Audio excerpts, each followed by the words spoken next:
golden age of rock and roll, one icon's legacy, shone like a burning love above all others.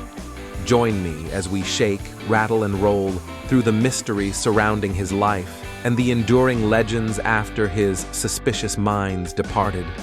From the curious twist in his gravestone spelling to Priscilla's heartbreak hotel of words to theories of his devil in disguise, dealings with the mob, and a rumored undercover life, we'll follow that dream of supposed sightings and whispered appearances, aiming to return to sender any doubts about the legacy of the king of rock and roll.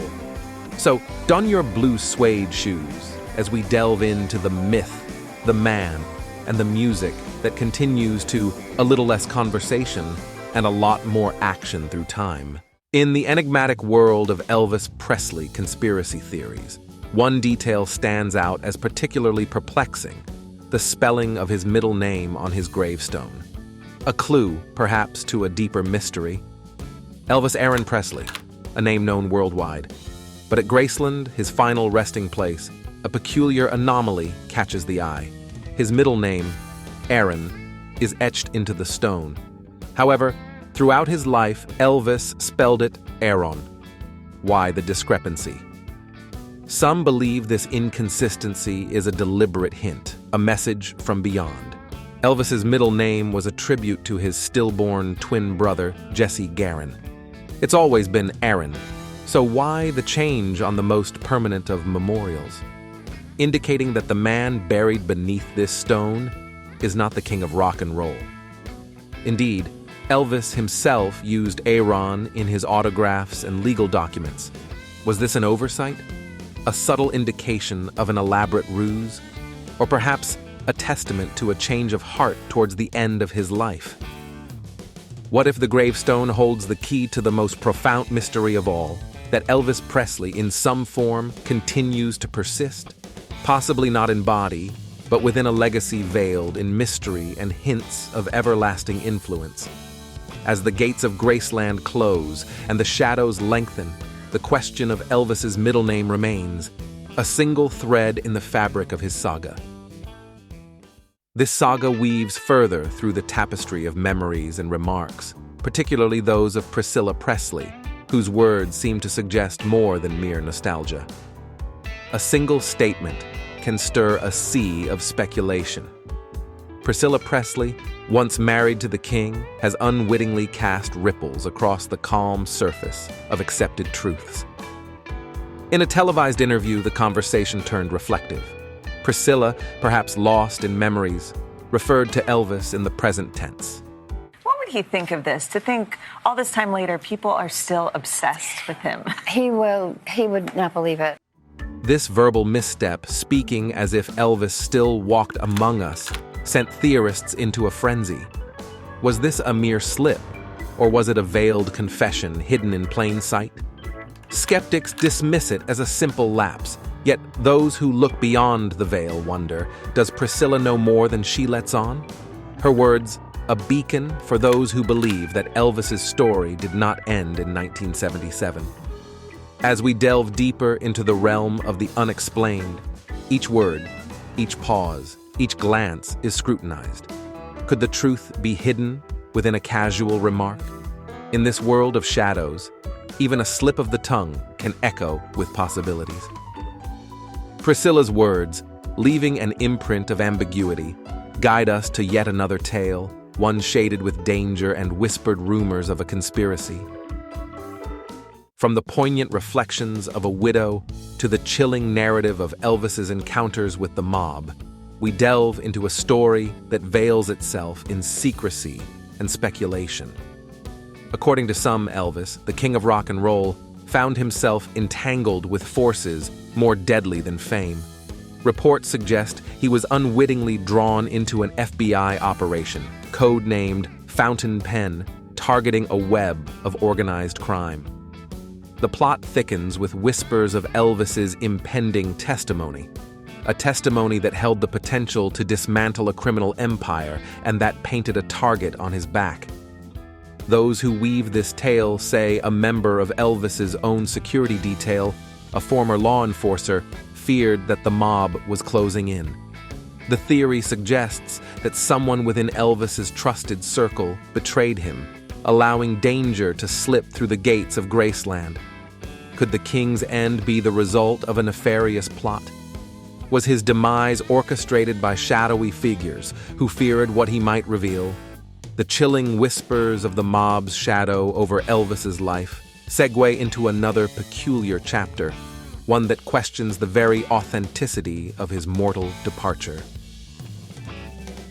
Among the myriad of mysteries that surround the death of Elvis Presley, one peculiar tale sends shivers down the spine: the story of the wax dummy in the coffin. When the world bid farewell to the king of rock and roll, thousands witnessed his body lying in state. But whispers within the inner circles and among fans proposed a startling theory. What if the figure in the casket was not Elvis, but a carefully crafted effigy? The theory was bolstered by observations that the body appeared to be perspiring, something a wax figure under hot lights might do, but certainly not a trait of the deceased. It's the little details, isn't it? The sweat on the brow, the weight of the coffin. They say it was heavy enough to warrant pallbearers of unusual strength. Could it be there was something else inside? The believers of this theory contend that the coffin needed to be extraordinarily heavy, not just to support the weight of a wax figure, but to conceal a cooling system designed to maintain the ruse.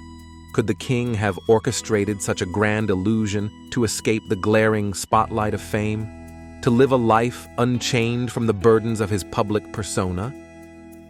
As the spotlight fades and the stage is left empty, the question remains: was the funeral of Elvis Presley the final act of The King, or the opening scene of an unsolved mystery?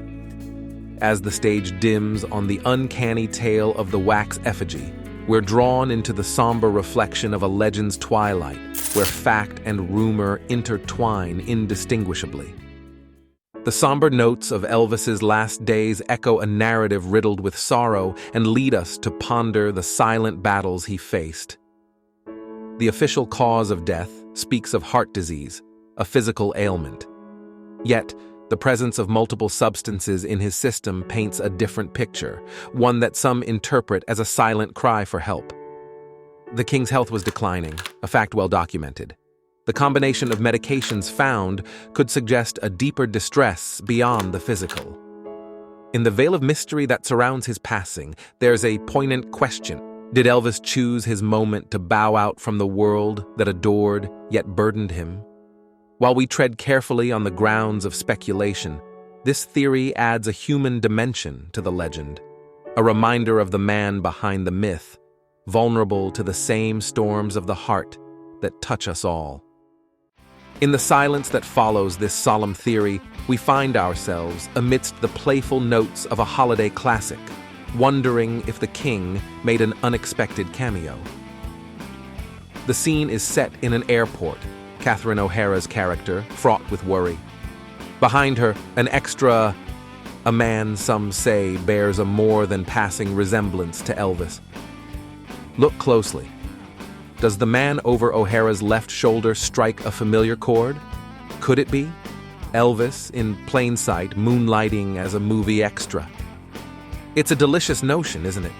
The king, hiding in plain view, sharing the screen with Hollywood's finest 13 years posthumously.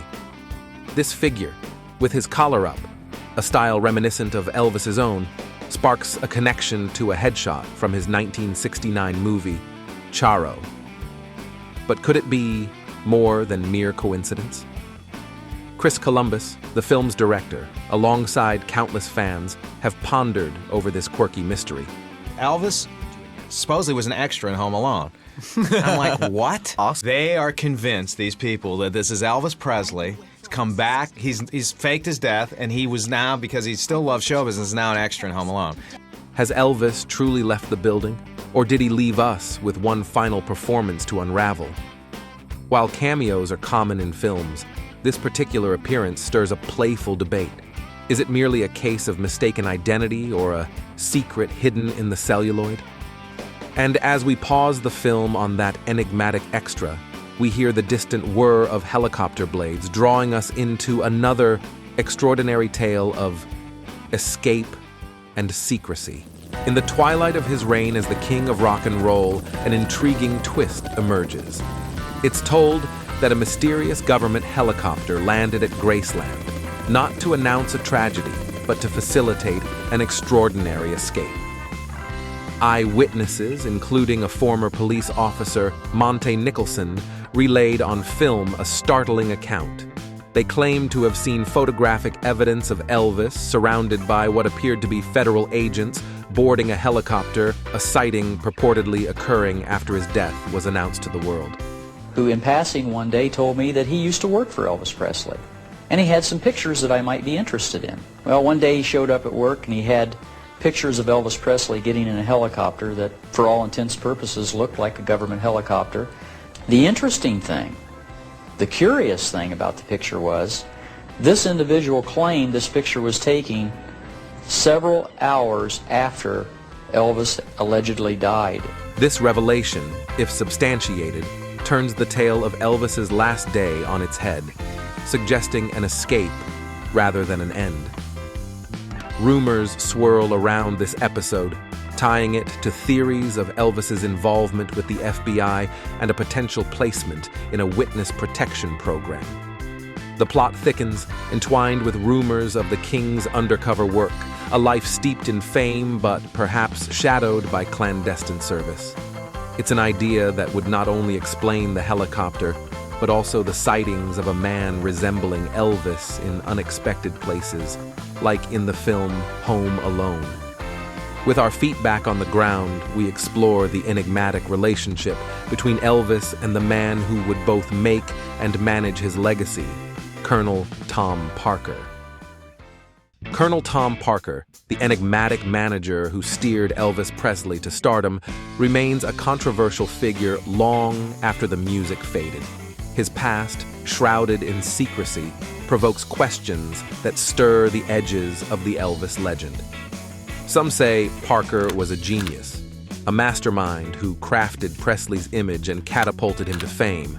Others suggest a darker side, of a man who may have had more than just profit in mind, a man whose motives have been scrutinized and speculated upon by fans and skeptics alike.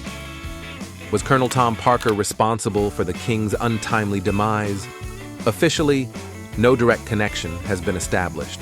However, experts point to the strenuous contracts and the pressure that weighed heavily on Elvis, which some argue compromised his health. Rumors swirl about Parker's intent to control Elvis's rebellious spirit, a spirit that threatened to upend a profitable partnership. It is said that Parker feared being cast aside as Elvis sought autonomy over his career. Amidst the grief of a mourning world, a theory emerged. Some alleged that Parker was a ruthless businessman, more concerned with wealth than well-being. A fringe theory even posits that Parker orchestrated Elvis's death to profit from the tragedy. But this portrayal is contested. Some argue that the image of Parker as a villain is a myth, an oversimplification of a complex relationship between two giants of show business.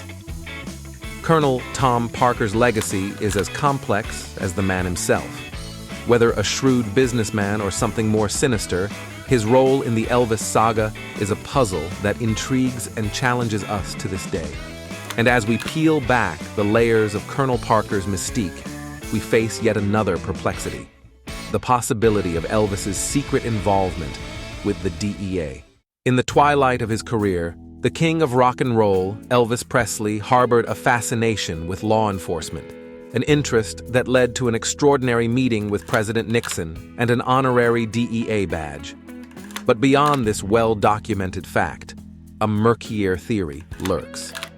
Conspiracy theorists posit that Elvis, weary of the spotlight, seized a chance for a drastic change. They suggest that in 1976, the FBI approached Presley to go undercover, aiming to dismantle a criminal syndicate known as the Fraternity. A sale of an airplane provided the perfect cover for the king to enter the clandestine world of espionage. While concrete evidence of Elvis's role as an undercover agent is elusive, the theory persists. Some believe that his reported death in 1977 was a carefully orchestrated ruse, allowing him to fully embrace his role as a federal agent, fighting against the very counterculture he helped to inspire. Elvis's actions prior to his death hinted at a man who was more than just a music icon. His public denunciation of the Beatles as anti-American and his alignment with Nixon's war on drugs fanned the flames of this theory, suggesting a man aligned with conservative American values, possibly preparing for a life in the shadows. Though these claims remain unverified, they resonate with those who find the official account of Elvis's demise hard to accept. Could it be that the man who once stood as a symbol of the American dream chose to serve his country in the most secretive way possible? Elvis Presley, the undercover DEA agent? This is the stuff of legend, a theory undiminished by the passage of time. As we close the dossier on Elvis's potential double life, we journey to the unexpected sightings that keep the legend alive, starting with a mysterious trip to Buenos Aires.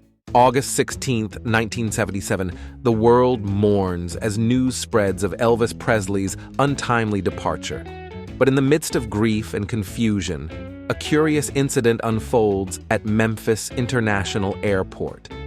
A man, his features strikingly familiar to the King's, approaches the ticket counter. With poise, he requests a one-way ticket to Buenos Aires. The name he gives? John Burroughs, an alias previously used by Elvis himself. This sighting, the first of many, ignites a firestorm of speculation. Could it be that Elvis, in a masterful act of deception, had engineered his own disappearance? Could the heartthrob of rock and roll now be embarking on a clandestine journey? The possibility that Elvis could navigate undetected through an airport he knew well and board a flight to a distant land tantalizes the imagination. The mystery deepens as reports affirm that there were no direct flights from Memphis to Buenos Aires at the time. An obstacle perhaps for some, but not for a man of Elvis's resources and ingenuity. True or not, this idea captures a moment where reality and legend intertwine. The man known as John Burroughs vanishes into the ether, leaving behind only questions and the eternal echo of Elvis's voice. The trail from Memphis to Argentina offers no conclusive evidence, but it leads us back to the gates of Graceland, where a seemingly innocuous photograph suggests that the King might be closer than we think. Graceland, a mansion wrapped in the legend of Elvis Presley, became the center of a photographic mystery that has puzzled enthusiasts for decades. In the waning days of 1977, a family visit to Graceland yields an unexpected anomaly. A photograph snapped by Mike Joseph captures more than just the tranquility of Elvis's pool house. There, in the doorway, the figure of a man. Could it be the King himself, presumed gone, now possibly hiding in plain sight? Upon closer examination, the image provokes debate. Some see the unmistakable likeness of Elvis Presley, a man who, just months after his reported passing, is rumored to be quietly surveying his domain from the seclusion of his pool house. Doubters and believers clash, with skeptics pointing to the unreliability of the evidence. A video analysis raises questions, challenging the veracity of the pool house door photo and the claim that it's Elvis in the frame. Yet the idea endures, a captivating chapter in the Elvis Presley saga. The poolside photo, a mere snapshot in time, ignites a flame of possibility, a spark that whispers of a life continued beyond the eyes of the public. As we step away from the pool house's doorway, we're reminded that for many, Elvis's essence remains as vibrant as the celebrations of his birthday, even decades later. January 8th marks the day the world celebrates the birth of Elvis Presley. But in the year marking what would have been his 82nd birthday, the festivities took an unexpected turn. Fans from across the globe gathered at Graceland, Elvis's storied residence to honor the king's legacy. But amidst the tributes, a singular photo captured the attention of the hopeful and the curious. Amidst the crowd, a bearded figure, his features bearing a resemblance to an elder Elvis, was captured in a photo that quickly circulated amongst the faithful. They proclaimed, "The king lives." The theory of Elvis attending his own birthday celebration revived the perennial discussion. Did Elvis really leave us, or has he been amongst us all along? For many, this photo is compelling evidence that Elvis could still be alive. Skeptics and believers alike dissect the image, searching for truth amid shadows and speculation. The man in the photo remains unnamed, his identity a puzzle, fueling the questions surrounding the living legend. The birthday sighting in Memphis leaves us with a mixture of hope and melancholy, a sentiment reflected in the heartland of America, where Elvis was once again rumored to be seen. In the heart of the Midwest, amid the calm expanse of Michigan, a series of sightings in the late 1980s would stir the pot of mystery surrounding Elvis Presley's fate. Kalamazoo, known for its vibrant cultural scene and historical landmarks, became an unexpected focal point for those tracking the king's whereabouts post-1977. Reports flooded in of a man with a familiar swagger and unmistakable presence, his silhouette igniting a flurry of excitement at a local Burger King. The town had a connection to Elvis. He had performed one of his last concerts there. So when a mother and daughter duo claimed to have seen him, one at a supermarket and the other at his purported favorite fast food joint, the community was abuzz with speculation. Were these sightings mere hopes of a collective yearning, or could there be substance to the murmurs of the king's presence? These accounts, while anecdotal, were potent enough to inspire similar reports countrywide. Whether myth or reality, the Michigan Chronicles add to the king's enduring presence, much like the surprising claim that he could be masquerading as an ordinary groundskeeper at his own estate. In the summer of 2016, the verdant lawns of Graceland became the stage for a modern-day Elvis mystery. A viral video emerged, showcasing a man, his hair gray, his posture familiar, tending to the gardens of Elvis's iconic home. Conspiracy theorists were quick to spotlight this groundskeeper, suggesting that the man in the footage was none other than the king himself. They pointed to his mannerisms and a supposed secret signal to the fans, a two-finger gesture, as evidence of Elvis's continued presence at his beloved estate. Believers asserted that the man in the video was Elvis, now aged 81, hiding in plain sight, perhaps yearning for the simplicity of a gardener's life. Could it be that Elvis had swapped the glitz of stardom for the tranquility of his own garden? Yet, not everyone was convinced. Skeptics and even the gardener himself dispelled the rumors, asserting the man was Bill Barmer, a Graceland employee. Despite his uncanny resemblance to the cultural icon, he firmly stated that he was not Elvis Presley. The speculation around the Graceland groundskeeper adds another layer to the legend of Elvis Presley. Whether mere fantasy or something more, this tale captures the eternal intrigue surrounding the man who forever changed rock and roll. Famous groundskeeper that everyone thinks is Elvis. I'm not really 81, okay? As the last note of Suspicious Minds fades into the ether, we find ourselves at a crossroads of myth and mortality. The stories we've explored open a window into a world where the line between fact and folklore is as blurred as the tear-streaked faces at a candlelight vigil. We've danced through shadows, gazed into the realm of what-ifs, and pondered the imprints left by a man whose life was as dazzling as the stage lights under which he stood.